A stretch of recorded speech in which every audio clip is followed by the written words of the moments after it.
One of my all-time favorite salads is the watermelon Greek. I use watermelon to give you a little bit of sweetness on the palate also. So to make this, I wanted to make the vinaigrette first.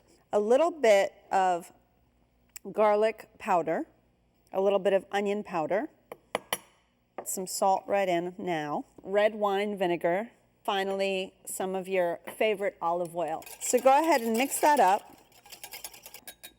I'm going to add a little bit of fresh ground black pepper to finish.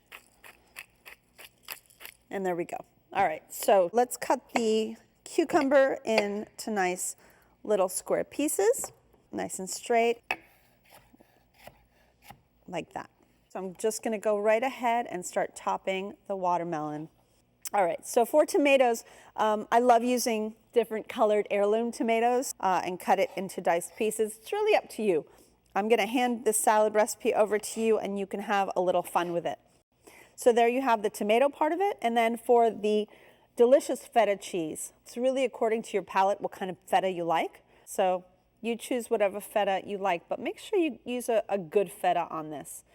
And then some fresh mint. And then I love fresh dill in this as well. All right, so there's your salad, just like so. Take your vinaigrette and spoon this. Make sure it really covers a lot of your veggies. And there you go, watermelon Greek salad. Oof, it's just beautiful and so inviting. You gotta try it. For my recipe of watermelon Greek salad, go to checkpleasefl.com.